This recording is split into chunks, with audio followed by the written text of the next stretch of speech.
The grade cricketer is a Twitter stream. It's about playing cricket at the grade level. Boys! Get a few today, did you? To be honest with you, I hate grade cricket. I went into to play for a team called the name escaped me. Obviously, sharing's always a big issue for young kids coming into a senior cricket team. I think it was like a win league. A bit of advice for the players. That's what I want. I refer to the great cricketer here and I'll say, this will do a little bit early. Hello and welcome to the Barty Party. There's so much happening in this J. Cole's second album, The Off Season.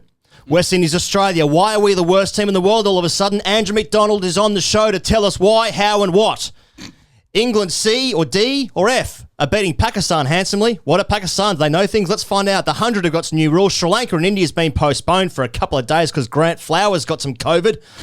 England women, India women, that catch happened. Ireland and South Africa, Zimbabwe, Bangladesh. That's all before we get into hashtag AskTGC, which get into some real daddy issues. My name is Ian Higgins. Sam Perry is he. Pezzy lad, welcome to the winter that was.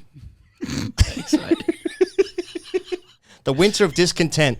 That's how you normally talk as well when I walk through the door in the morning. Pezza, how you going? Great morning. I set the toast at a 3 this morning, medium brown. Pezza, is he? How's you? I'm well, thank you, mate. And I like that you started with Barty Party. Feels like a lot of other sports have been dominating, and rightly so. Yeah. There is the small matter of the Euros, which we must acknowledge. Yeah. Well done, England. You did well. Mm-hmm. Italy, better. That's what happens in sport. Say what you want about everything else. Italy was better. 24 teams go into the tournament, 23 fail. It's about how close you fail to the success. That's the most important thing. That's right. We'll get onto that in a moment's time. However, Pez, just to wrap up a bit of... now, we had a question on Patreon last week from an American guy who we just called Chuck. Yeah, his Not name's his Charles. name. No, it's Charles. I'm sure he appreciated that. CK to his mates. Who are we now? He wanted to know what the fuck grade cricket is. And so we went on this roundabout discussion. And he's followed us up. Where was he from? Is he from Texas? He's from Texas. Oh, to be fair to him, he was speaking in a lot of grade cricket parlance. Yeah. But making very clear, like he is an American, born and bred, has spent no time out here, played no grade cricket, but he's sort of he's taken on board a lot of this language. And it really gave rise to this idea that we want to bring out quite soon. We won't announce it yet, but of people calling in. Yeah, because I want to hear texture. I want to hear a Texan speak with grade cricket chat. Texan texture. That's what it's called, is it? That's what his son was called. Now via Forbes. So anyway, he wrote in. He was telling us about Major Cricket League, the Major Cricket League, which is coming to the US. So I was reading Major League Cricket. And I was reading this via Forbes. Professional T20 cricket is coming to the United States for the first time. And its initial home, the new Major League Cricket League, scheduled for a 2022 debut with 6 franchises across the US, agreed to a long-term lease to redevelop Air Hogs Stadium in Grand Prairie, Texas, former home of Pez. The Texas Air Hogs. The Hogs. Or the Air Hogs. Hogs! I already like them. A now defunct independent baseball team, the 8-member Grand Prairie Council unanimously approved the plan. Redevelopment of the venue will occur through 2021 before the planned 2022 launch of the Texas MLC Club. The stadium, which will also get a new name, will serve as a base for the USA cricket national teams. There's so many levels to this, Pez, in terms of, mate, what I wouldn't have given to fucked off my 3 years in England, played a bit of Texas stuff. Oh, hell yeah. Well, first, nothing evokes an image of like cricket in lush green English pastures and the Grand Prairie Council. For the Air Hogs. It sounds like Americans trying to do an English version, like an English bureaucracy, an English version of a cricket administration, and they've succeeded. Yeah. I couldn't be more behind this. Like it speaks to US's soft power influence over Australia that like I could imagine kids in Australia growing up dreaming of playing for Texas. You know, like one of the aims of the IPL is to do just this. Yeah. You know, you're meant to grow up and get into this club versus country scenario where you go, listen, I'd really love to play for Delhi one day.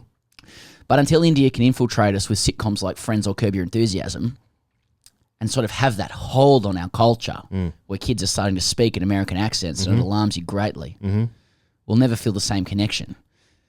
So I couldn't be more behind this. And if the Grand Prairie Council is listening, we're happy to get behind this. And also, I'm pretty sure the chairman of the USA The CEO. The CEO is called Ian Higgins. You'd be correct. And it is me. And it is I. Anyway, that's patreon.com/grade cricketer. But the reason I get into this, Pez, is because now the West Indies have just beaten Australia for the third time in a row. Yeah. And So that's 3-0. 3-0 in the series. In 3 games. In 3 games. Pez, the last time an Australian cricket team won a game of cricket was? The last time Australia won a cricket match was when they rolled India for 36. Yes, I remember that well. Sometime in December last year. When that was when we had the best bowling attack that's ever lived. Maybe true. Anyway, the point was, sorry, Pez, about the USA thing, was this guy Hayden Walsh Jr., who's rolling out some leggies for the US. He's actually played 20 T20s for the USA. He's got, I think his mum is from Antigua. Right. And he actually trained with the Aussie time in 2019 when we were over there in the UAE playing against Pakistan just before the World Cup. And Finch and he's belonged to Finch, Khawaja, I think Pete Hanscom has got COVID. By the by. By the by. Hope you're doing well, Pete. They were all like, yeah, this guy's a good bowler. And now he's got to start in the US the West Indies team, and blokes just cannot pick him. One of many problems that this Australian team has at the moment, playing cricket matches. Discuss. Oh, fuck, mate. Well, since they bowled India out for 36, they've lost 5 games and drawn 1. They lost in Melbourne, they drew in Sydney, and then it's 4 losses on the bounce. Right. And I know that's a bit of a winter equinox stat because they haven't played for a long time or whatever. They haven't won since then. Well, yeah, that happens when you don't play the game. Yeah. They don't win games of cricket that much, the Aussie cricket team, right? So there's this series, which I'm seeing now, Higgos. What are you saying, mate? Let's go from the top, right, before we just dive right in. Start with the top. Game 1, yeah, they were looking pretty good. What the fuck happened there? They were looking pretty good. Pretty good. Josh Hazlewood had 3 for 12. The last ball of his spell went for 6. So he had 3 for 6 He had or 3 for 6. Or 3.5. Yep. Yeah. If that ball hits the splice of the bat, he's got 4 for 6, you know? Yeah. But he didn't. No. He failed with 3. In many ways, Josh actually cost us that game. In many ways. Hazlewood's got 3 for 12 or 4 in a T20 game. Yeah. Australia go down by what? 19 runs. Yeah. In that game. That was, and I will put this in grade terms, he goes. Please. The Aussies took the gas. Mate. That is what we say at the level. They took the gas. What was it? They needed 4 and over with 6 wickets in the bank with 10 overs to go. And they lost by 19 runs, bowled out. That is taking the gas. What does take the gas mean? What does that come from? I don't know Let what us it know. means. Give us the etymology of that. Yeah. Take the gas. You've received this gas and now you're sort of, I don't know. I've offered you gas. You've taken it. I've received the gas and I will take the gas now. And that's a negative. That has negative connotations. I don't know why. If it's World War II stuff, less interested. I don't think it is. It's Could be something Middle about- Eastern stuff. Could be Middle Eastern stuff. Bit of Middle Eastern gear. Why is that? Are you taking the gas there? Gas, and synonym gas? for oil. Mate, I don't want to go back into the Israel-Palestine stuff. No, you don't. Like, We've got no middle order, right? Our white ball cricket seems to struggle. We seem to struggle between batting positions 4 to 8 or 9. Yeah. And in T20 cricket, we seem to struggle from over 11 to 20 in any format, in any moment, in any innings. Yeah. And it has played out to 3 different styles of losses. We've all managed to lose in a whole bunch of different ways. Are we T20 Philistines? Mate, now there'll be people yelling in their earphones in Australia. They'll be saying, fucking go easy, boys. Bit harsh. We're missing Warner. We're missing Stoinis. We're missing Steve Smith. We're missing Maxwell. Missing Cummins. 5 guys who probably start. 4 of those would definitely start. But it feels like all those guys coming to the team, it's a better team. No question about that. It's a better team than what they're putting out at the moment. Of that, there can be no doubt. It doesn't solve the problems because we've seen this time and time again. Mitch Marsh is at the best series so far in terms of the bats. He's been batting at 3. That's never been a problem. 1, 2, 3, all good. We're all good. Anytime Australia win a T20 game, it's because Finch and Warner do something amazing at the top. Mate, at the top of the order, we're hard white balls, C ball, hit ball, levers. Give it a whack. Pace, give it a smack, all good. Once we get into the nuanced stuff. You look at the best teams in the world, New Zealand, India, England, and probably even the West Indies. You look at their batting, they've got guys to go down to about 8, maybe 9 if you're being generous, who just go. They can score at 120 to 140 balls. Now Moses, I think, has in the middle order in this series has he's sort of I don't want to say he's disappointed in the sense that it's fucking brutal. It's brutal in the sense that he's done okay, but he scored like at a runner ball. I think in the second game he scored slightly slower than runner ball, And it's just not good enough at the very top level, right? Like he's a wonderful batsman. He's going to be in contention to bat 5 in the Ashes, probably, or 6 in the Ashes. And his batting has developed, and he's in the IPL. He's a good player, but you compare that to what other countries, the top 4 countries basically in white ball cricket can do. They all just go. They've got 9 guys who can basically just go. And how England sort of revolutionised the 50-over tournament, mate. And you obviously don't know this. So let me please fill you in how they what they do? Well, they did, mate. They just stood there and gave it a whack. They basically went through a process where they backed their batters so much. They played on flat wickets, obviously, in the UK. And they go, well, if 6 of our guys fail, we're going to have 3 guys going to have a day out. And that's how they start posting 350, 370, 400 scores. Didn't they score nearly 500 against Australia once? Yeah. Yeah. Pretty good. Pretty good. It was flat that day, to be fair to them. So, we're just a bit full of that. And I just don't think that Australia, literally, they do not have the, in their roster, they do not have players that can score at 150 per 100 balls. Yeah, why not? Don't know. And now, this is the problem with the Australian cricket team broadly, in that anytime you put out a weakened team, and it is a weakened team, that's fine. But anytime I watch Australia play, I want them to win. Like that is the... You see, it says before, talking about it off air, Australian cricket is the second richest cricket country, well behind India, than everyone else. How can we be now, after the Indian loss, we're a shit test team, we're a shit ODI team, and we're like fucking 4th or at best in the world, 5th in the world for T20s, right? Like, so where's Australia now? How has this group of players got to this situation where we're just so middling in the grand scheme of things? And there's also, in the back of all this, the players don't like the coach. Well, what concerns me about all of this, Higgins, really is that, like, anytime somebody appears to be making these statements or facts about, like, literally the record of the Australian cricket team, their wins and losses that are you can look it up, not disputed, you do seem to receive a procession of mitigating factors whenever it happens. Yeah. I mean, and we don't have to go through all of them. I've seen most recently, in relation to this series, it has been said, well, we don't have our first string team here. We don't have the top 4 or 5 players here. It's off season for us, you know. Windies are in their full season at the moment. What else have we got? I mean, they won every toss this game as well in Australia. There just seems to be mitigating factors all the time. When India knocked us over, it was JL saying, like, well, so they should. They've got 1.5 billion people, you know, finally. You know, mate, they got it together. That's what I was thinking. It's like, mate, the whole thing was like, Natarajan bowled well. Did he? Who the fuck's that? Fucking 4 of the best in the world. Natarajan he just swung him. Did he? Yeah, that's good. That's got his length. And we're just supposed to cop that? Like, I'm not copping it. I want my team to fucking win every game because that's what Australian cricket should do. Am I wrong in thinking that? I just think at what point are you able to just credibly zoom out and say they're looking pretty mediocre across all formats? It's not even a case of, well, they're not focusing on T20s at the moment. And even if someone said that, how can that be true when you've got guys paid very well, even if it's not the top 4 players or whatever, who are largely T20 specialists who go around playing all the franchises, etc. You know, what is the malaise in Australian cricket at the moment? It's not just one answer.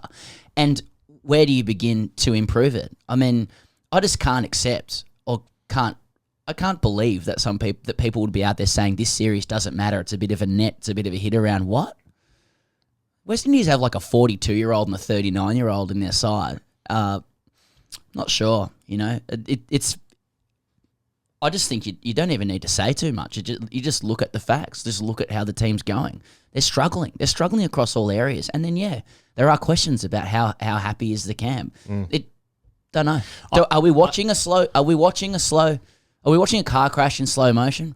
Why does it feel like the Australian cricket team are just an accident waiting to happen? And why does it feel like it's going to have to be, I'm sorry to use this metaphor, but why does it have to be a big crash before we'll see change? It's quite clear, I think, to a lot of people now that something's not right there. So it's 3-0 against the West Indies. They got 2 more of those games. They've then got Bangladesh.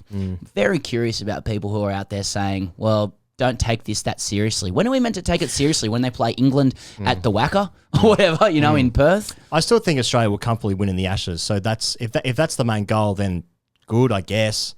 But there's just, I know it's so hard to cop when you see the Australian cricket team just sort of roll over, especially in that first game like that. That was so fucking meek. Mate, I've also got no problem with like guys who are in the IPL not playing in these games, right? I still have no problem with that because we actually speak to Andrew McDonald about this, and we'll drop to that in a moment's time. But I've got no problem with Smith or Maxwell or Warner or whatever missing these games. That's not my issue. My issue is the clear lack of depth that we've seen for a while now, because Australia so rarely put out their strongest T20 team. It's the format that we've taken the least serious, I think it's fair to say.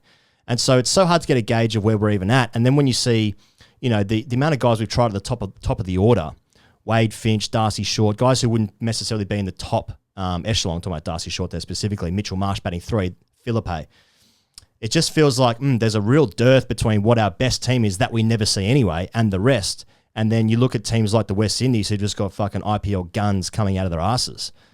England doing wonderful things. New Zealand fucking, for the most part, played extremely well in that series over just before, when was that? April? Smashed us over there a couple of times. And it wasn't for Maxwell heroics one innings. We would have been pumped in that series as well. Then that's before you even get to India, who are just incredible. So it's concerning how far behind we are, the rest, in this specific format, in a time when CA they've given their central contracts not to guys like Pekovsky because they want to give it to the white ball players. But are the white ball players good enough? That is the overarching question that I've got. I don't want to take this too seriously, but clearly I'm wound up about it, that we just do not have a dearth of excellent white ball players. And why? Why is that? Especially when we're not even good at tests either. Yeah, I think it's across the board. I don't know how many of the mitigating factors can be accepted. I think you're just looking at, I think we're just looking at a reasonably mediocre setup, really. And look at the way that they've lost these games to the West Indies. I think the most concerning thing is the manner of the defeats, particularly when you're watching it. There's a huge batting problem in Australian cricket. It would appear. Yeah. It's resting on the shoulders of 2 or 3 blokes, and then after that, it's slim pickings. Well, mate, we saw this as well, didn't we? Sorry, go on. They couldn't even in this third game. They've won each toss, and in the third game, they finished 5 wickets down after 20 overs, which would ordinarily leave you thinking that guys have had. There's been a few good innings, but they could not break out of scoring at a run of ball. I'm sure it's not for their own trying. It was literally a skills deficiency against the West Indies, and that's the thing that's most concerning. It's like it's more of a we're not at the races skills wise. I'm just not sure how that's acceptable. It's a zero-sum game against other nations. How are other nations able to construct themselves and develop their top teams to outskill Australia consistently? What's going wrong in a very resource-rich, culturally rich country when it comes to cricket? Yeah, it's very interesting in the sense that it's now been, 6 months since that game? No, more than that. No, when was Adelaide? That was like 8 months December. ago. Now. Okay, 7 months ago, 8 months ago now. So I know there are mitigating factors there. They've hardly played, etc. But this is the second long drought. Been a while since the song. Any danger of a song, boys? Any danger of a song? I've forgotten the words. Yeah, we should write a song for the Air Hogs, the Texan Air Hogs. That's my dream. But this is now the second long gap for Australian victories under Langa's term. And I'm not saying it's all about him, but I'm just saying in a short amount of time since he's been coach. Remember when after Sandpaper and he came in and then there was no Smith, no Warner, no Bancroft, and then we didn't win a game until the whacker against against India, and it was like 400 something days since we won a game. Pat Cummins took that court and bowl, and we all celebrated. And we're back. But then the point where I was at, okay, but if you take out Smith and Warner from your team, everyone's going to struggle. But the point is that there's no one coming through from there. No one replaced. Travis Head has been a guy that they've earmarked for captaincy potential, and he's been out of the team now as well. We're putting massive hopes on Cameron Green, who's he's green himself at 21. Is that how old he is? And 200 centimetres. I haven't actually seen that. Marnus has come in from the Ashes and he's been a revelation, but there's still this but apart from that, who else is coming through? Who can make up the step in any format for Australia in the middle order? And why?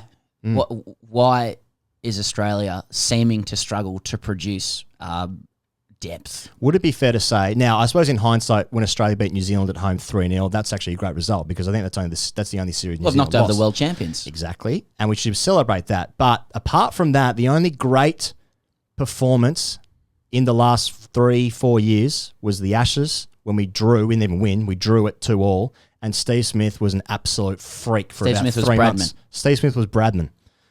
Apart from then, has anyone consistently done anything? It's concerning. Yeah, it's happening. But I think that I think it's lucky for Justin Lanka that they've not go to really South Africa? been playing Yeah. very much. I think we're seeing the manifestation of where the team is at that could be seen from post Adelaide. I got to say, it's pretty hard to imagine. They played these last 2 T20s against the West Indies at the end of this week. I got to say, the last 2 performances are pretty hard to see how Australia are going to win a game. This could end 5-0. That's ugly. And then they go to Bangladesh. So any guarantees there? I don't know. What's Shakib Al Hassan doing? Kicking stumps over? But, just bowl through the chest at England, all will be fine. I'll forget about this. Don't worry about that. 100%. Don't worry Well, about that's that. the greatest, that is the best thing about this series. Like, if ever this series was a fucking Men in Black neuralizer, it's this, Like, what happened? Yeah. You ask me next week what happened. I don't know. Who'd they play? Yeah. I forgot for a second researching England, Pakistan that they played Sri Lanka. It was last week. Yeah. I know. What, have they had Sri Lanka yet? Oh, wait, Yeah. that was last week. Yeah. So there's a bit of that stuff going on. But All I need is one ball from Pat Cummins of the Gabba going through the chest of Zach Crawley. Exactly. Yeah, we're back, baby. Is it 5-0?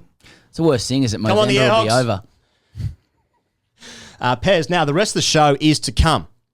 We're talking England, Pakistan, we're talking the 100, we're talking Sri Lanka, India, we're talking the women's, Ireland, South Africa, and a little bit of Zimbabwe, Bangladesh, and some headbutt stuff. But before then, we're going to speak to Andrew McDonald because we spoke to him about 10, 15 minutes here in relation to this. Andrew McDonald, for those who don't know, is the assistant coach of the Australian cricket team, and he looked after the white ball squad when they went to New Zealand when the test team was supposed to go to South Africa. Anyway, but before we do then, we should give a shout out to our very special friends at Budgie Smuggler Pez, and you've got a bit of an angle for us this week. Well, we've both got an angle this week. He goes, yours is sensible, mine isn't. And Don't I speak thought, for me. okay, and I thought following the Australian Boomers' victory over Team USA in the basketball, Fuck yeah. Great week for Aussie sport. Mills, Ingles, etc., knocking over Durant, Lillard, I thought we could talk about famous Australian Americans, and maybe you might want to put them on your custom design budgie smugglers. I like it. Which you get free design with. That's right. Using the code CHAMP. Use the code CHAMP. Save yourself $100 or 50 quid. 50 squid. If you will, and I know you will. And I will. Famous Australian Americans. Here goes. Here we go. Christina Keneally, Yeah. the politician. Yeah, Taj Burrow, the surfer. Yep. Dante Exum, the basketballer. Kyrie Irving has Australian citizenship. Does he? Oh, yeah. Oh, yeah, we went after him. He said, nah. No, I'm I'll stick good. with yeah, I'm good. I'm good, guys. You sure? Kyrie. Ben Simmons, Iggy Azalea, Yeah. Errol Flynn, Yep. Mia Farrow, Aussie citizenship, Yeah. Mel Gibson, Yep. Bindi Irwin, and Rupert Murdoch. What about the shark? Rupert Murdoch. You'd have to be the most famous. Hey, Rup. The most influential would be one word. He certainly had an influence. Yeah. Talk about coats. Oh, look at that. We just got cancelled. I feel like Kasper Schmeichel in the Euros has lasers on my head. Yeah, what about the big old shark? He's basically an American now. Is he? He's actually come back to Australia. I think he sold his cabin he's got there in the States. Like there's another Got his coat. big old piece out in the Yeah, in he's the a budgies. big piece, good rig. He's a coat. He's How a, old's Greg Norman? Is he 60s? oh yeah, He's yeah, got to yeah. be one of the most alpha, best-looking 60-year-olds I've ever seen. And I've seen quite a few. You know he's a massive coat. 100%. That's fine. It is fine, yeah. That's not stopped great. Couldn't get a rigs. green coat, could he? It's not stopped great rigs before, has it? Now, wouldn't the Masters change if they start calling it, get that green coat instead of the jacket? Get that really gold would. coat, just like I never got. What was your angle? My angle was For great. budgiesmuggler.com.au? Great Aussie victories on the back of Ash Barty. Pez, you would have seen on my Twitter account, my personal Twitter account, thank goodness. I got pretty hammered on the weekend. I was just watching sport. Yep. And it felt good to watch an Australian. Yeah. I felt young. I felt like 90s. It reminded me of watching Pat Rafter. I was less of a Leighton Hewitt guy, but I was a big Pat Rafter guy. Serve volley. It was the era of Tim Henman. Pat Rafter, the serve volley. Get to the net. Close out points quickly. Totally. Bonds adverts. And I just felt watching Ash Barty there do the job. First female title at Wimbledon since Wollongong, 1980. 1981. That's neat. Okay. 40 years. Unbelievable. It was unbelievable. I had a little, I had something in my eye. Did ya? Yeah. Bit of dust. Yep. Yeah. Mate, that's right up there. That's got to be right there. There's like great Australian sporting moments. And she's a legend too. And she's actually just, you see her in the way she speaks, and a cricketer. and you're like, what's this? Yeah.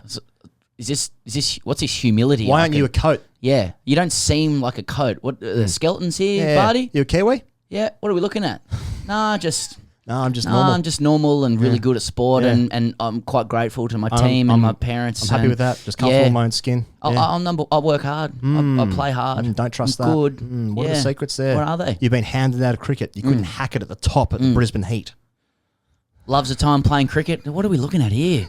You're a fucking solo sports person. Firstly, there's problems with that. Big problems. Big problems. Tennis players, solo sports person, plays a bit of cricket, bit of BBL.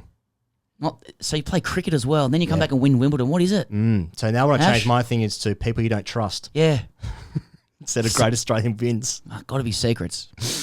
Okay, Is our well, way of respecting her. So that's right. So you want Barty on some design smugglers?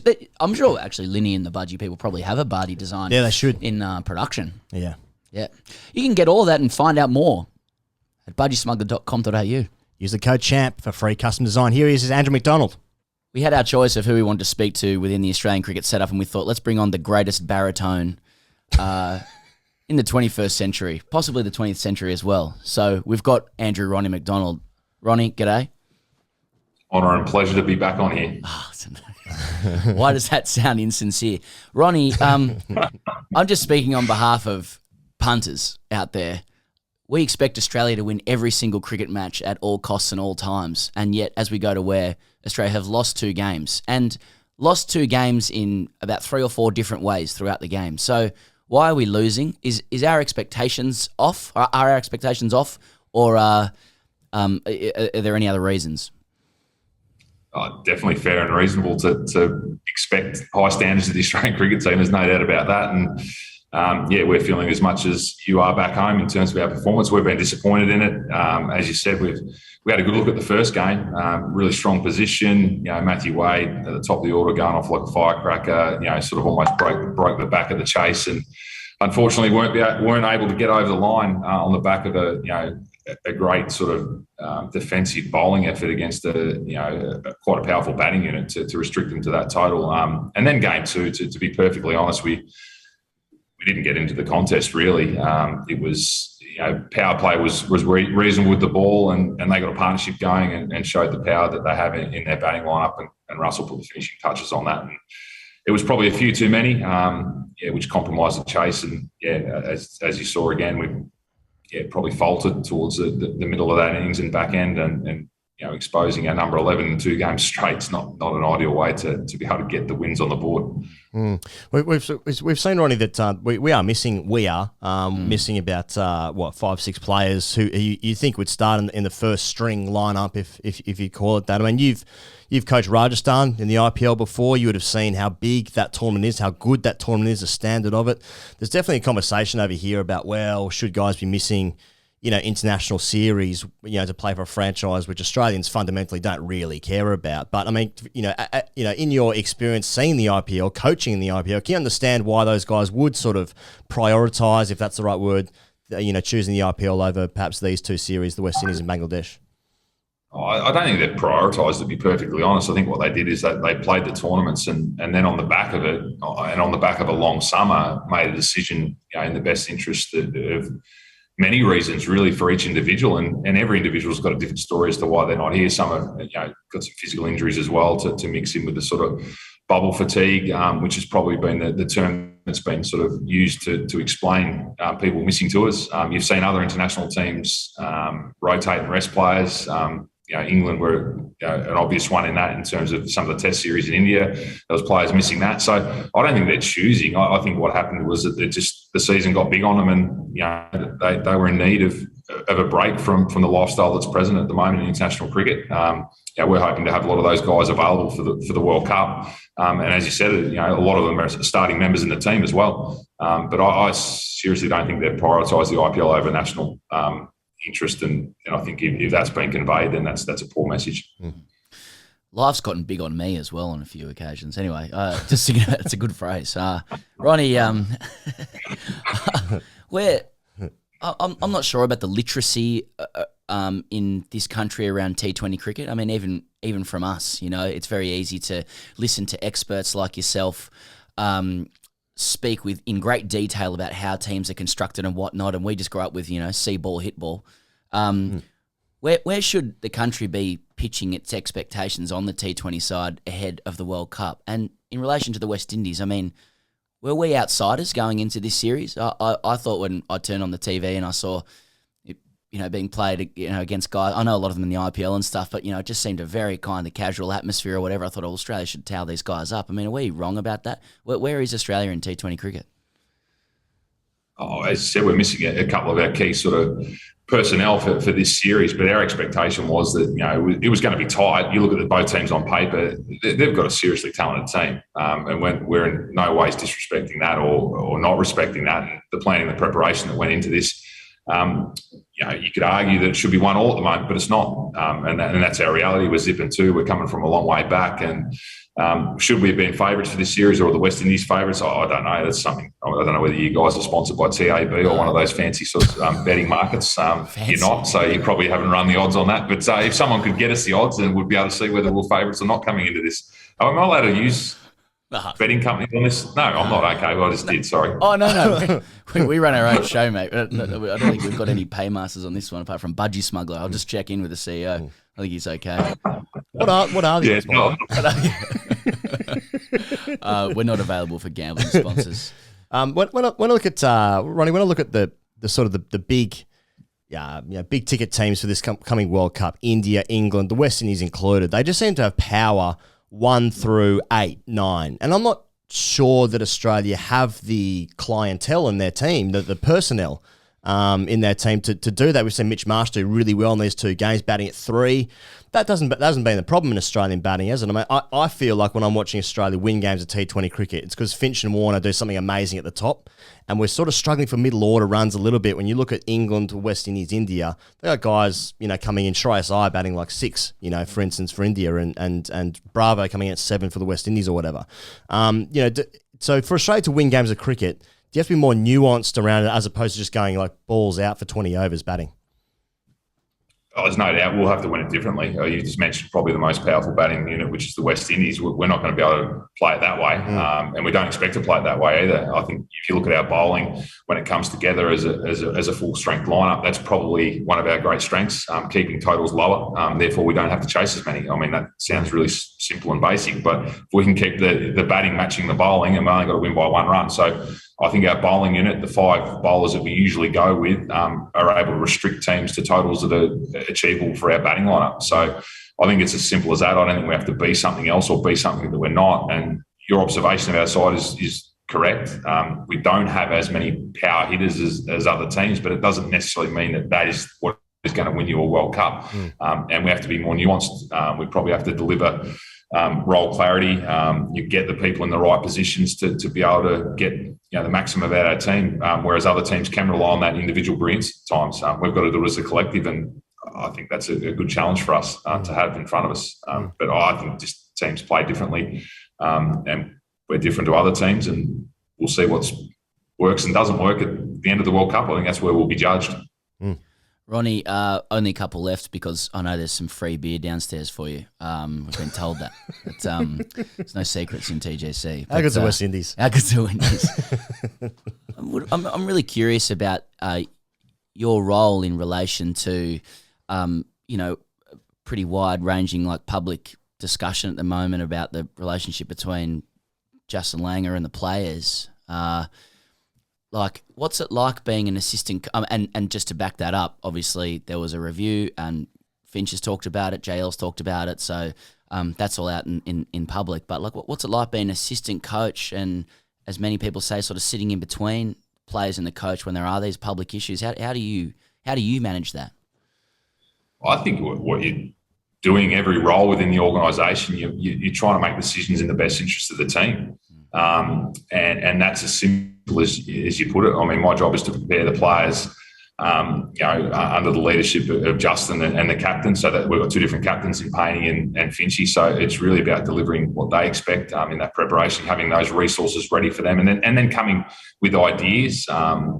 around how we can do things better. It's been sort of well publicised. There was a review that gave us an opportunity to, I think it just morphed into a review, actually. I don't know whether it started out to be that, but that was sort of the public terminology around that. But it was more an open discussion on improvement, really. What areas can we improve in?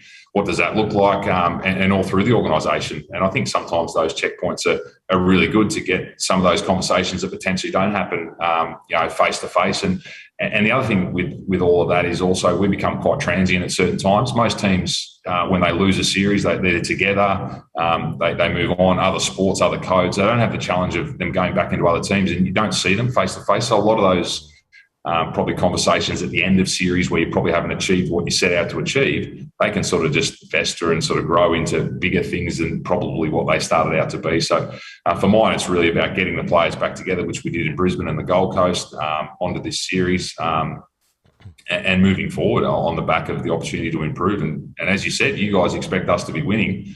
We've got to make sure that we're across all the issues that potentially are there, and issues being the tactical implementation of things on field, how we're operating off field. So there's a lot that goes into running an Australian cricket team. So there's always plenty of scope to improve to make sure we're getting the on field performance. So for me, I just keep it as what does the team need from me? What's in the best interest of the team, and if you're making decisions around that, I think the team's going to be in a good place. Is there a role for Ash Barty in this team, in this West Indies tour? 100%. I think her access to the leg side, it's downwind. I think she matches up very well against Dre Russell. I think he's been, we haven't been able to combat his wide stuff. So I think that with her skill in her hands, I think she can do anything. I was going to ask you, as a coach, Ronnie, just talking about that first game when we're cruising. Again, we are playing in the team as well. not selected, but we are in the team.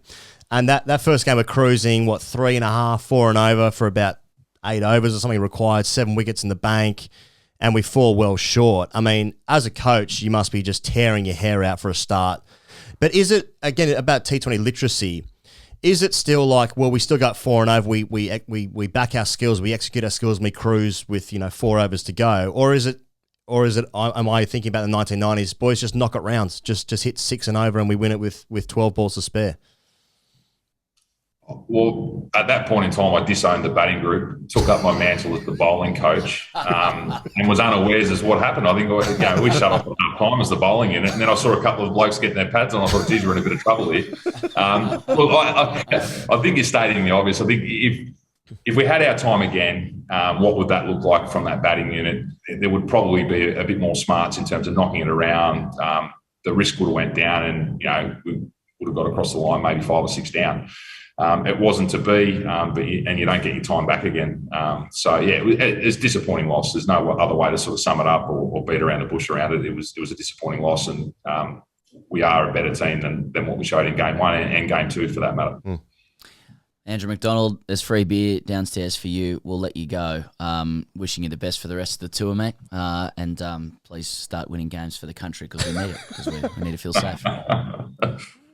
Thanks very much for your time, and we endeavour to do a lot better than what we have in the first 2 games. And I like the fact that you're still claiming us as we. That's really important for us over here. Makes us feel a little bit better on the back of 2 losses, gents. Wonderful to speak to Ronnie there. Second time's been on the show. How's the baritone on it? For clarity, that was after game 2 as well. So they haven't lost the third one yet. But we knew what was going to happen. We all knew. Also, quick shout out to Chris Gale, who went past 14,000 T20 runs. He can play. Oh, can we should say, Windies are good. Mate, they're good. Hey, I think you said this last week. They've got good players. Yeah. And Pollard's been injured. And he's probably their best player. He's their captain. Purin, Bravo, Gale's always going to do something. Fucking Walsh Jr. looks the business. A guy when you're a wrist spinner. McCoy, they brought McCoy and couldn't face a slowball. The real McCoy. Yeah. No, they dropped him. Yeah, brought him back. Cottrell comes in. Wickets, poles, couple of poles. Daggering. That's good gear. Warner's got the most T20 runs for Australia. He's 4th overall. He's got 10,000 Test match runs, so 4,000 runs behind Gale. T20 runs. Unbelievable. Okay, but speaking of unbelievable, what happened last week was as we got off air. 7 members of the UK team, Team GB, Team GB tested positive for COVID. I think about 2 days before the series started against Pakistan. That's right, mate. They had to draft in an entire squad. So how offside that is, that's bad news for those guys, but it's actually bad news for us in the presentation of our show. Entire new squad drafted in, captained by Ben Stokes, who seems like a pretty good player. Ashley Giles said the whole summer is on a knife edge in relation to how easily this can go south. And obviously, is it the 19th? The 19th when restrictions are going to end? No restrictions anywhere in the UK, July 19. That's Freedom Day. That's 5-6 days' time. Johnson seems to be briefing a few different things now. And they've got 30,000 cases a day anyway. They're expecting to go up to as many as 100,000 cases a day. That's right. The Indian cricket team are out in the community, as they are completely allowed to do. They've been at the Euros, they've been at Wimbledon. Ashwin's playing for Surrey, obviously, as well. Those guys will be in bubbles. But the point being is that like it takes one person in the Indian camp to get sick and this whole summer's off. Because India aren't going to be able to bring an entire new squad. So... They probably have expats in England, though, could come and give them a game. Quite easily. Indian fourth team. Well, fucking Shreyas Iyer's playing just a bit of club stuff. Yeah. A year before he's in the IPL, they probably got some blokes knocking about. So my understanding is that in England, if you're a close contact, you've got to isolate for 10 days. A close contact of someone who gets COVID. They're trying to open up. As it stands, that rule will be lifted on August 16, I think. I'm not sure if that's specific to the cricketers or the sports guys. So before then, there's 2 test matches with England and India. So you're hoping no one in those setups gets COVID. Yeah, that'd be good. Not just the players in the entire setup, because everyone else would be close contact. Yeah. That's in a situation where they're getting 35 cases a day and rising. So look at 200 deaths a day. Yeah, because you think about it in the entire setup, because the reason the Sri Lankan India series is delayed is because Grant Flower, the batting coach of Sri Lanka, has got it, and also like the video analyst. Yeah. So a video analyst gets it. Oh, yeah, game's moved. See you later. See you later. That's before you get to the cursed tournament that is the 100. What happens if someone gets it there? Fucking As hell. you'd assume they will. I mean, if there's 35k cases a day and rising, that's just what we know. Yeah. You went to the Euros final. Yeah. Like, I mean, just going to Wembley. Surely it was just a fucking cesspool of COVID. I saw some footage there. Guys are getting quite close together. Yeah, there was a fair bit happening at Wembley, it would seem. I saw someone describe it as like the insurrection at the Capitol, Wembley Way. Actually, that reminds me, I should have said it to the top, actually. I will use this opportunity now. Now, the Australian players for the first time took a knee before the West Indies game. That's the first time the men's players have done it. First of all, good. That's good that that's happened, in my opinion, a little bit later than Marxist, are you? Yes. As you know, I am, yes. So it's happened later than what otherwise might have been ideal or optimal, but it's happening and that's good. And the reason that is good as well is because like what you see happened at the Euros, I don't want to go into the whole deep level of this, but from the Australian perspective, if you're a little bit isolated from it, you see what happens with the 3 English players who missed the penalties and the racist bullshit online, people booing the knee. This is the exact reason why you take the knee, right? And I just want to take the opportunity to say that, I suppose. If you have any idea about or opposition to Australian cricketers taking the knee in the West Indies, if you're that much of a dumb cunt. I don't know. Couldn't help myself. Feel like calling you a virtue. I just feel like just going at you for it, just for, just for your own pleasure. Oh, fucking snowflake shit. Oh, you fucking weak little cunt, aren't you? Virtue. Ah, you fucking weak little cunt, aren't you? Fuck, I just played 3rd grade again. Jesus. Fuck, it was fun playing grade cricket. I wasn't even good. Say whatever you want. You could say it was basically Twitter before 3rd grade was Twitter before it existed. Oh, you fucking weak little cunt. Oh, you're on the front foot. There you are. That's interesting.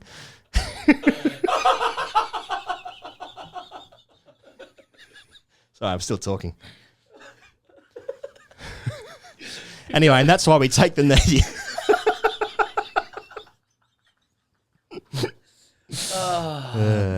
Fucking snowflake cuck.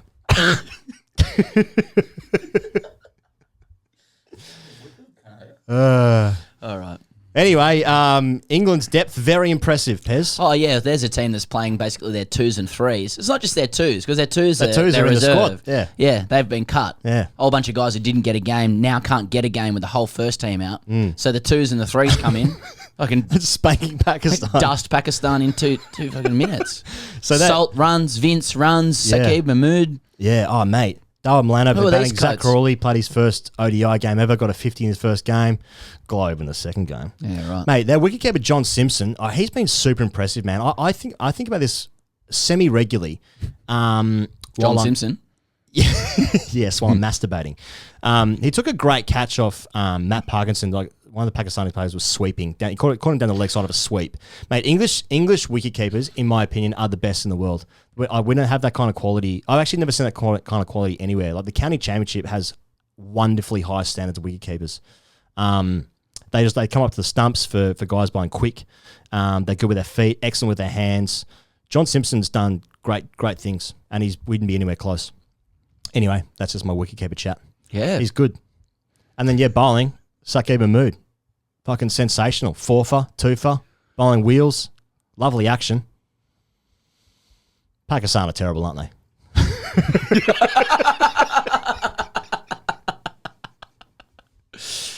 Yeah, I feel like just saying, I just didn't get their length right, you know. Yeah. No, not really. No, mate, England deserve all the credit for that, really. Yeah. You bring in 2s and 3s to knock over an international side, regardless of it being Pakistan. So it's easy to say Pakistan is shit whenever they lose, really. Yeah. It's a good trope, but bring in 2s and 3s. I think that's... to be fair, there's been a couple of really good performances from Pakistan. Hassan Ali in the second game took a bag, and it bowled well. He's a good player, scored some runs down there as well. It's also nice to see Harris Ralph. He's been up in the bowling for Pakistan as well. Bowling wheels, bowling nearly 90 mile an hour, yeah. Moving it around a bit? Yeah, moving around a bit. And also he's obviously famously West 2s. Yep. Speaking of 2s, Do people know about that? I guess I think we've said that before. He was playing 2s at West. Well, obviously West decided, well, you have to take some wickets in 2s before you get a game. Now he's playing for Pakistan at Lords. Pakistan. Bowling at 90 miles an hour. West are strong, to be fair, on their day. But yeah, mate, this is a great example of England and their strength in their white ball cricket. You know, they've obviously got their own thing going with red ball stuff. It's obviously a confusing year for them. It's a confusing year for them, mate. Yeah, with very COVID, confused. And the amount of squads, amount of test matches they have to play, number of tournaments, all that kind of stuff. But the depth they've got in white ball cricket, it might be only parallel with India. I mean, you look at the Indian squad they've taken to Sri Lanka. Fuck, it's a good team. I think England's white ball depth is better than India's. I think England remain the number one white ball team, and across both formats when you take it in its whole. Who have you got then for the World Cup, the T20 World India. Cup? You got India because of the UAE factor. Yeah. Yeah. See, I just don't know how well. I don't even know the characteristics of a UAE wicket. Do you? Yeah. I know they've got tolerance oval.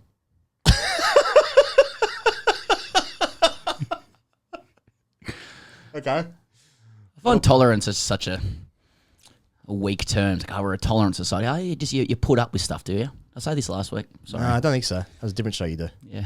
Tolerance. Tolerance over. Oh, that's nice. Oh, we're tolerant. Oh, that's big of you. Anyway. So that's the UAE analysis. I was just thinking about alcohol tolerance. Like I've got this thing at the moment. I've said this here before, but like, you know, if you presented some things that happened like on your weekends, like in court, yeah, and they have to do in the court of law, people would be like, oh, that is hate. Like if you had to present to yourself, for instance, you had to present to a court being like, oh, I had 12 drinks that night. Like if that was reported in the press, it'd be like 12 drinks. You've had 12 drinks. Yeah. And you were doing unbelievable. Now, unless you were driving a car, I'm not talking about that. Yeah.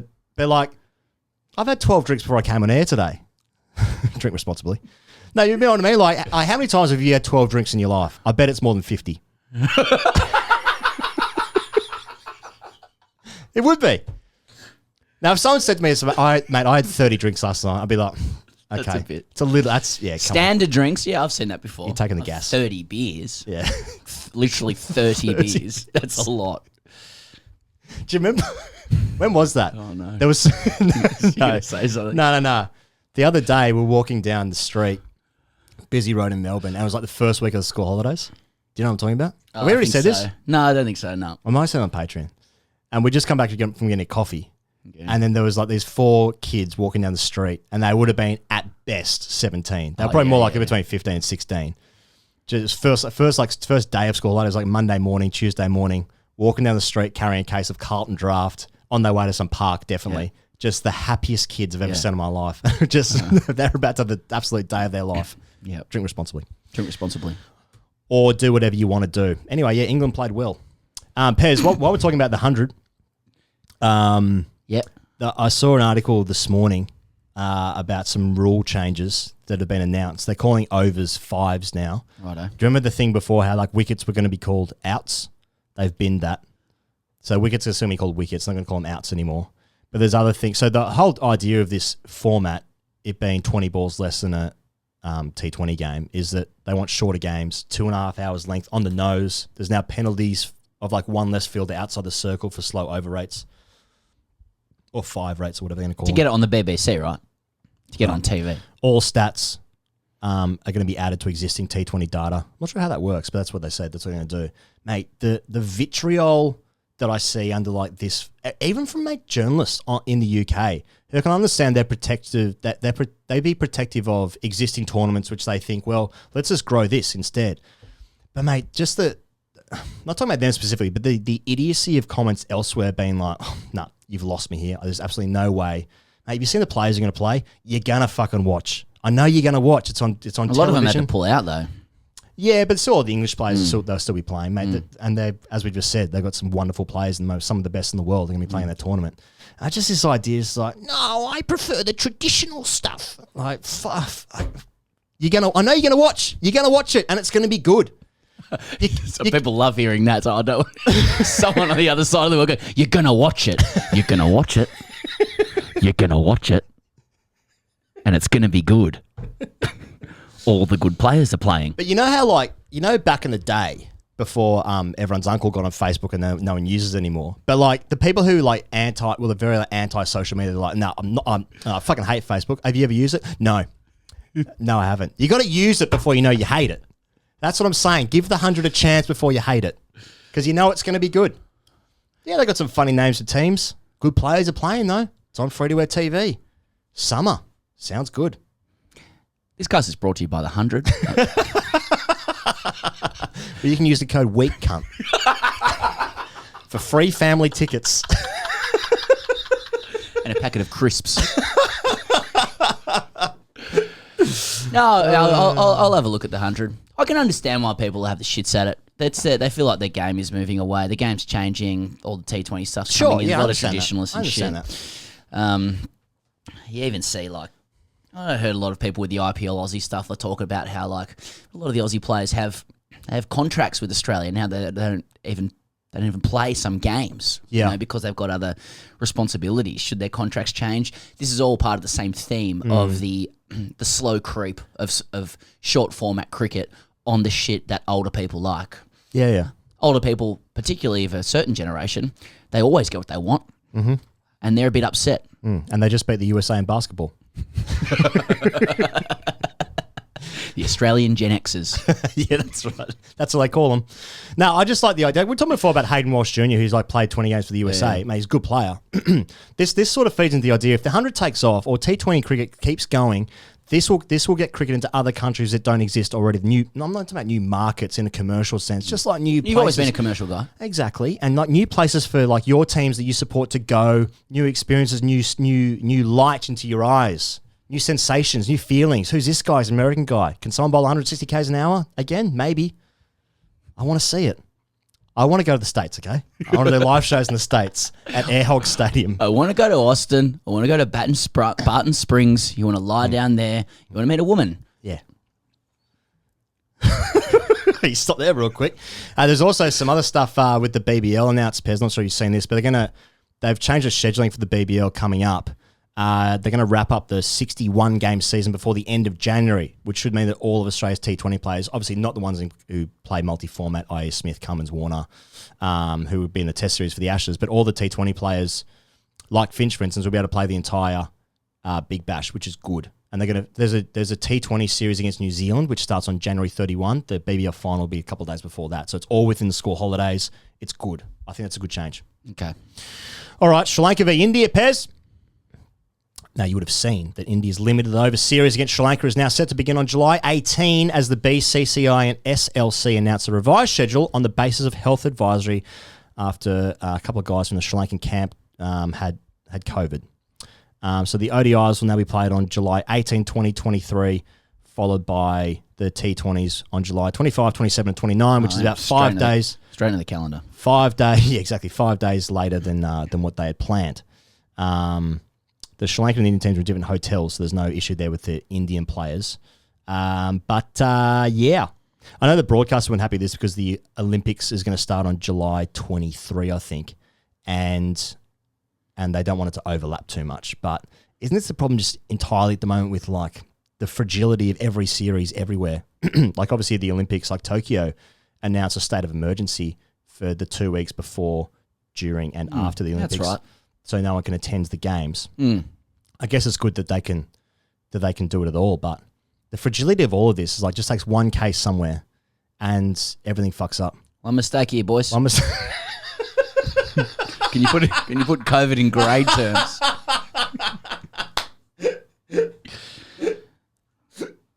You'd expect India to dust Sri Lanka in this, wouldn't you? Yes, I would. And the reason for that, Pez, is because Angelo Matthews has pulled out of this series. And this is something I did not clock, but he's pulled out until further notice for personal reasons. Those personal reasons are that during the England series, just before the England series, which was played last week, the Sri Lankan players refused to sign their contracts on the basis that there was no transparency in terms of the scaling of their contracts. So like we spoke a while ago about how little the amount of money the Sri Lankan players play in the context of fucking guys who play first grade in parts of Melbourne. You get more money playing for Mulgrave. It's unbelievable. Which says more about Mulgrave and what's going on there. It actually does say that. I wouldn't. And Mulgrave, thank you for getting in touch, and we'll very, very much appreciate the offer. Yeah, well, especially the money. Sure we'll be in touch especially the later. money they were offering. Yeah, And thanks to Greg Chappell Cricket Centre, who also got in touch and showed me CCTV footage of me batting. okay, that's something we spoke on Patreon. Oh, so, was it? So Pez went for a net. Pez went for a net with Pete Didn't I Hatzeglu. talk about it on this show at the start? And then I talked about the net with Hatzeglu on Patreon. Okay. But yeah, so what happened was, so Pez went to the Greg Chappell Centre, picked up a few sticks, and then in the DMs one day, should we talk about this? Is it illegal? Oh, no, the guy was fine. He was like, I asked him if it was legal. He seemed fine, but just it was always nice and concerting to get a message from someone showing you CCTV footage of you batting with a GM icon with a mask on. I'll post it. Anyway, he said the other bloke dropped all that money on that stick too. Anyway. So also 3 guys from Sri Lanka got COVID as they were leaving England. So it was like Dick Weller was one of them. Right. I don't think other guys. Anyway, so yeah, Sri Lankan cricket in a bit of a shambles at the moment. So yeah, India are going to absolutely dust Sri Lanka, no problem, despite them taking a B team. But their B team is absolutely phenomenal, coached by Rahul Dravid. So, but that's actually the last 3 T20 games that India play before the World Cup. So last chance for them to see whatever the fuck. I mean, they've already got their team, basically. I don't think there's actually anyone. Might be 1 or 2 spots open for guys in this like Indian B team who can make it into the Indian T20 World Cup squad, but I don't know. India-England final, West Indies smoky. Mate, what do you think about West Indies kit? I'd prefer it to be a 93 Lightning. Same. Australia's got the worst white ball kit at the moment. It's by a long way. It looks like I'd get the it worst at in my fucking lifetime. King Kong sales across the road from school back in 1994. $2 only. Manchester United, Liverpool. You know those knockoff jerseys? Yeah. Celtic, Barcelona, $2 only. Who's that? Australia. Ringo Starr. Thomas. Gromit. Oh my God, it all makes sense.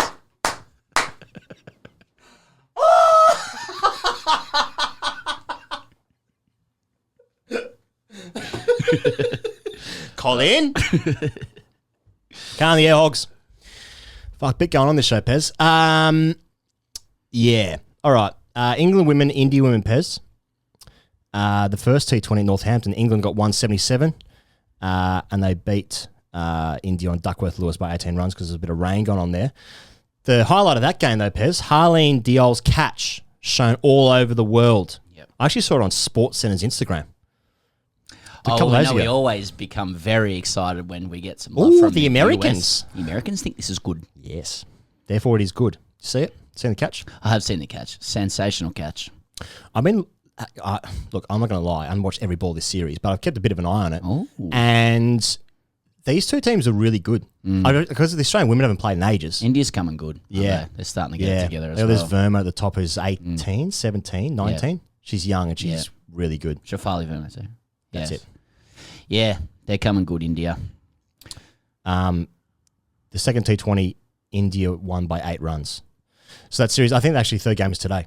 As with also the England men, Pakistan men. The third game is also today.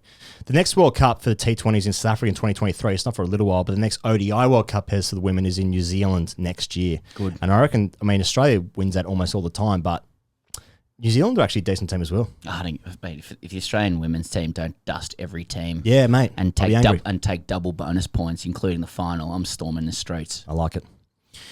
Change the kit too while we're at it. I mean, for both, just for Australia or Mate, I just don't know what the kit is for Australia. It's like it's not a throw. It's attempted a throwback, but it's not a throwback. And they've fucking got this canary helmet out as a bit of a ironic, selling point late last year before COVID, and now they're going back to the green lid. Why? No. Get the canary going. Get the canary going. What's wrong with it? Anyway, Man, I'm so upset about so many things that different things. disproportionately piss me off. Things are good, though, is that Ireland South Africa are playing a game. That's the first time South Africa's been in Ireland in 14 years. World Cricket Show here today. Yeah, mate, but it's good. Mate, I'm just excited that fucking cricket's been played again. It's been a few weeks. I know this is the off-season. Like, fuck, you were talking before about how much cricket's coming There's up. a lot coming up. Oh, there's a lot coming up. Yeah, Ireland and South Africa are playing an ODI series for some reason. And actually, Ireland started that first game right before it rained. Both teams knock over Australia. There's the second game that actually is being played today. The World Super League points are up for grabs. You know what that means? I vaguely do. Don't you have to get some points to get in the World Cup? Yeah, and both these teams suck on rankings. Mate, I don't know how South Africa's so low because they were sort of gun players. They knocked over the West Indies in a recent tournament. Also, so. Bavuma's captain of the white ball side. Did you know that? No. Did not know that. That says a lot about them more than me. Zimbabwe, Bangladesh, Pez, the big one. The one-off test. Have not seen a single ball. You seen a single ball in this game? No. But we've got to play Bangladesh, and I'm not too sure about it. Why do I think it's going to be close? Yeah, Why do I think it's going to be close? Well, Bangladesh actually have a good team. We're going to learn when Australia start losing those games. It's a bit of gallows humour from us today, isn't there? We're going to be the guys who wrote them off. Oh, they were written off. Well, you deserve to be written off. You're losing. Who are you arguing against, Pezza? Don't know. Some blokes got fined for a game for they had a headbutt mid pitch, so that's our assessment of that game. All right, Pez. Hashtag AskTGC coming up. However, we need to give a shout out to our dear friends who joined us the week of the Michael Holding interview. And they're still with us. They're still with us. And they're still with us. Our great friends at Pilot, ladies and gentlemen. Now, look, we said this last time. If you're listening to this, the following, it's unlikely that it applies to you. So they say. But because your mates have been asking. Now, how would your mates ask this sort of stuff, by the way? Let me tell you what they've been asking about. And you tell me, he goes, if that's the sort of stuff your mates talk to you I've about. got some life experience. So, pilot.com.au is the online platform for men's health issues that are best dealt with head on. I agree with this. I agree with that statement. But because we're talking about your mates, they could get prescription treatments delivered for things like ED. What's ED, you ask? It's erectile dysfunction. It happens. We know it happens. That's news to me. PE, hair loss, and more. What's PE? Premature ejaculation. Oh, yeah. That also happens. He pretended not to know.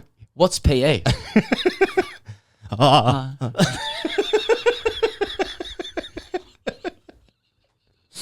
I just keep thinking about that. Maybe a second test match for Zimbabwe, Bangladesh. So you can get prescription treatments delivered for ED, PE, hair loss, and more. Your mate, not you, would chat to an Aussie doctor via message. And this is important to note, this is Australia only. And that doctor would provide regular check-ins, okay, for free while you sort those issues out. Fast, discreet delivery for those medications. Super convenient. It's for your friends who've been asking you. And there's tens of thousands of people who are already on pilot, who are already using it. People aren't talking about this. Now, here goes. Yeah. Is that sort of thing you deal with? Your mates ask you? Well, mate, I know we're taking the piss, but that's actually legitimately happened to me before. One of my mates about 10 years ago, so we were young, in our early 20s. Yeah, he was having troubles getting it up. What's his name? I'll leave a link in the description. You can DM him. Yeah, he was Getting it up. Getting it up. He Right. just started dating someone, Oh, and he good. liked her, and just had some nerves and some other stuff, and I presume it's sorted out. But Well, no, it did. What'd you say to him? Mate, don't worry about it. Just get in there anyway. Just give it a go. Could you put it in grade terms? Hey, just stand there, give it a bash. Unfortunate verb. I've got on my WhatsApp thread with my schoolmates. There's a lot of hair loss chat, and one of my mates is thinning, and he's quite open about what he uses. Like just gets into it. And he's good for it. He's a performer. He just goes for it. Doesn't mind. Other mates of mine, hair's starting to look suspiciously thick, claiming nothing. Oh, right. Yeah. Your hair doesn't thicken as you get older, brothers. No. I just wish they'd front up about what they're doing, as they should. Should be fine. It's all good. You know, it wasn't really an option for me. Mine just went. You know, I made a comment to a bald guy, and he said it can go fast. You know, so I believe I was cursed. Pilot, He was a witch. Pilot's a good organisation. I'm not sure it could overturn that curse. He just looked at me. I will never forget his eyes. Yeah. He can go quick. You know. Fucking hell. Like in Harry Potter. Like he looked like Voldemort. Was he wearing like robes? Yeah. Training at North's training. Yeah, he played two's leggy. His name's Nugsy. Hopefully, if you're listening out there, Nugsy, I'll never forget you saying that to me. He lives in Hong Kong now, I think. Successful career.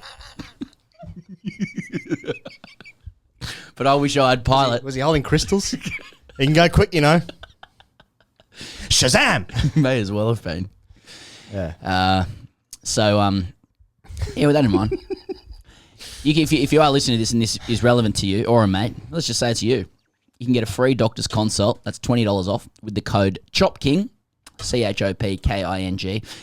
To do so, visit pilot.com.au/TGC to get started. So again, that's just connection with a doctor, $20 off. You can have a chat with a doctor about all those things that I listed there, or anything else I suppose is in that ballpark or wheelhouse, and get prescription treatments delivered for ED, PE, hair loss, and more. So if that's relevant to you, get involved and get $20 off.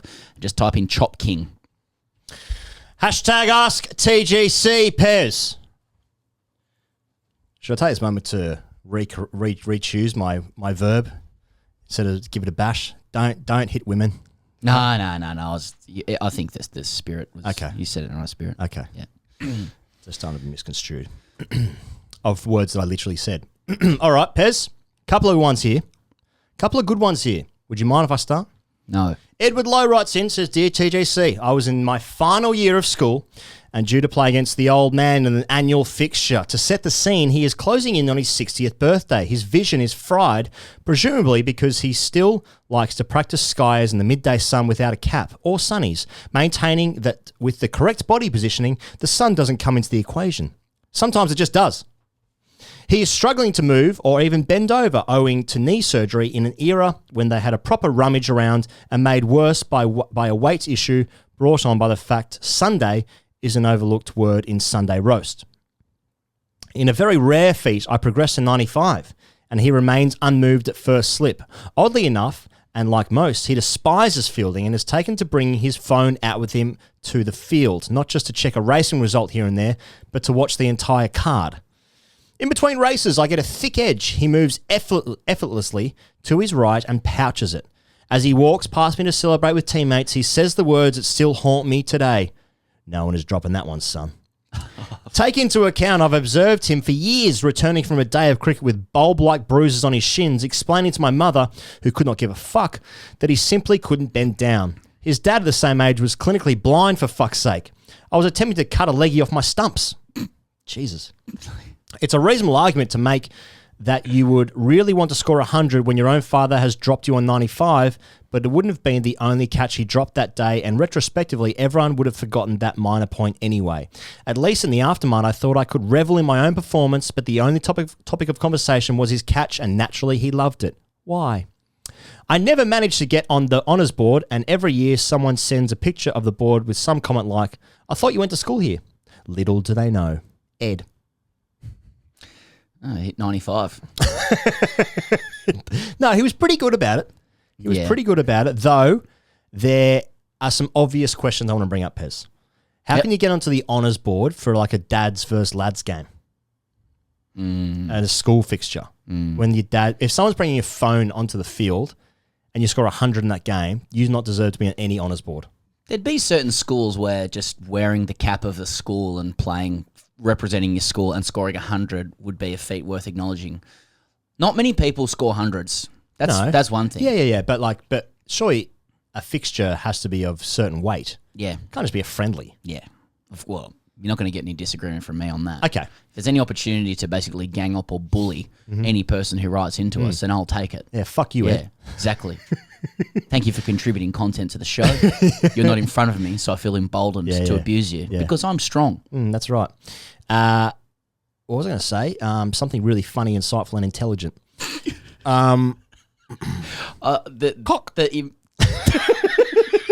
What? Sorry, I told you I've been drinking.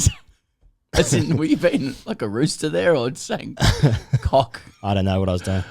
The image of his dad, like, I just imagine his dad has like dirty sneakers as well, like dirty shoes. Hey, mate, imagine if he was wearing black shoes. Watching fucking horse racing with his shirt, grim. out. He's probably got some old weathered cap on that he's worn, up to the tab or wherever. Yep. You call whatever you Whatever call his it. institution may be, his preferred He's standing at first slip, watching on his iPhone, like getting reception. Like, is he tilting his phone? Just watching a race. Oh, it's so grim. What hand's he holding the phone in? Mate, I've played golf with guys who fucking are on their phones, like in the cart, just watching horse racing. Mate, fuck. Now, if you want to gamble, I guess go for it. Horse racing, all good, whatever. Carrots, whatever it is. You run out of carrots, get on the punt. But it's just fucking so grim. I hope they know that. I hope the people who do that know that it's so grim for everyone else that isn't you.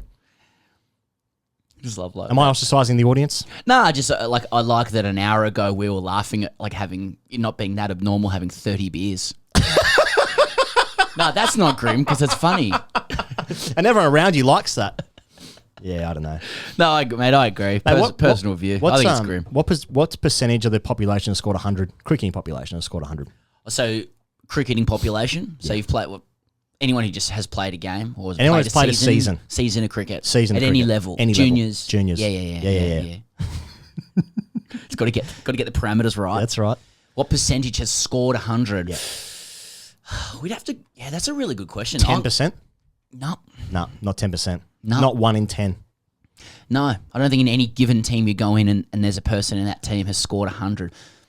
This is like Seinfeld. What percentage of the population is dateable? It's like 1%. He had some level of Seinfeld. 3%. 3%? 3 to 5%. Yeah, I've scored 100. Yeah. If you've scored multiple hundreds, you are top one. You're probably top 0.5% of anyone who's ever played cricket. It's got to be in a game that was kind of proper. Like it's got to have had like its own stumps and a None of this boundary. backyard shit. No. 100 runs to your name, and the opposition was trying to get you Trying out to get you in out. 6 ball Yeah, overs. mate. It probably is 1%. It probably is 1%. You defeated those teams with 100 runs plus the scorecard, and there was somebody scoring. And if you're lucky, in a losing side. No fucking picnic shit. No picnic shit. No fucking backyard shit. And for the international audience, no gully cricket. Now, in fact, if you have Can I scored... say that? Yeah. Now, in fact, if you... Well, Formal cricket. I don't know the levels of gully cricket. And I'm sure no one's going to fill me in. When we talk to Shreyas Iyer, it sounds like there's 1,000 people playing. You've got to wait your turn to bat. There's some stuff you see on Instagram where, like, it looks like gully cricket to me, but there's like 10,000 people watching it. Yeah. It's kind of like a tennis ball, no pads someone and stuff. smoking some amazing shots over square and stuff. Yeah. It's always leg guys, side. Guys bowling at fucking 150 k's an hour. Yeah. So what's that? Now, but if you have scored 100 in a picnic game, you can also get in the bin. If like in a picnic game, you've scored 100. What's a picnic game? Don't know. Well, I remember at school we had like a school picnic in primary school. It was like the last day of the year or something. Okay, nice. Just a day out, Fuck yeah. There was a huge game of cricket going on, and I'd already established myself at the school as the cricketer. And so I was batting for an inordinately long amount of time. Yeah, let's get to lunch. And not getting out. And then the year 4 teacher came on. What was he playing threes at the time? Oh, he was big. Okay. He was big. Yeah. And he asked me what I was on. I wasn't counting my score. And I said 97. And then, and so he gathered everybody around. Yeah. Like, Bumped you. put pressure on me under the lid. Still remember my mate standing there fucking like alligator hands. What the fuck's wrong with this bloke? Yeah. How old are you? You're 9, 10. Oh, yeah, 9 or 10, yeah. Yeah. And got me out for 97. How'd he get you out? Bowled. Yeah, right. Set you up. Oh, mate, the whole school was cock a hoop. Yeah. Send-offs. Send-offs. He was Yeah. doing aeroplanes. Holy shit. Yeah. Munich stuff. Oh, my God. He's doing aeroplanes. Actually, that was just a flashback I just had. Fuck me. Why did I say I was on 97? Compulsive lying. Oh, well, I'm feel just good? trying to atone for it now. How At the upset were you? time, Were you upset like you got out for 97? Yeah, I was humiliated. I was embarrassed. Rightfully so. He set you It's up. a lesson, I suppose. He pushed you back, 3 back, 1 up. That's it, mate. That's it. He just fucking castled me. Well, he was probably pretty normal bloke. Well, he's the best teacher I ever had, actually. Yeah. So, does that help, Ed? Simon Ashby, last one. Boys!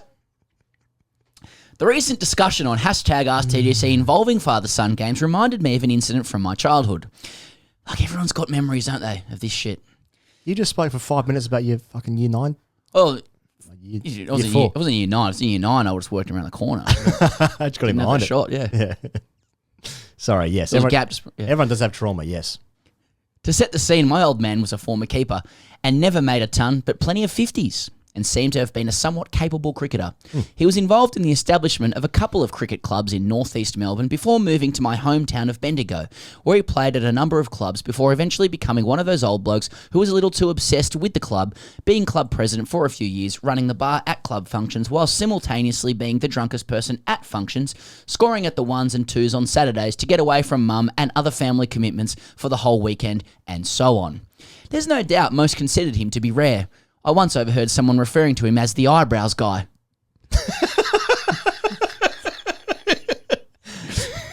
So pedestrian. Who's what's that bloke's name? The eyebrows guy. The eyebrows guy. And he had a tendency to crack the shits at not just myself, but most members of the community.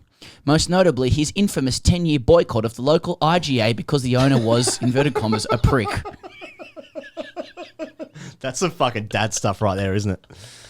10-year boycott. His infamous 10-year boycott. My old man has always been coach of my older brother's team. My older brother was, and still is, a far better cricketer than myself. He consistently played in the A grade and had recently made his first ever ton and fifer in the same game, featuring in an article in the local paper. Meanwhile, I languished in the Bs, making 10 to 20 runs every week and taking 1 to 2 wickets as one of the best players in the B grade, and was always told I needed to try harder and I would be in the A grade. Brackets, I had played 1 year of A grade in under 11s where I bowled 1 over and didn't bat in a grand final winning side. Fuck yeah. Close brackets. There was no doubt I was a disappointment to my old man after my brother's recent exploits. Our usual routines included intense staring competitions at opposite ends of the dining table and stirring my old man up saying I hated cricket. For some insane reason, our club had decided a father-son game was on the cards, and I had the momentous chance to bowl at my own dad. 14 years of seething hatred and bickering flashed before my eyes. You know, put in more effort, inverted commas. Your brother is better than you. Stop stuffing around, racing through my mind as I ran into bowl. I clean bowled him, knocking over all 3 stumps as I gave one of the biggest send-offs of all time. This game occurred in roughly 2008-09, so the only celebration that could be done was the Shane Warne-style 700th wicket celebration. Tubby Taylor saying, "They can't catch him," ringing in my ears. "Fuck you, Dad," I thought, as I triumphantly ran off.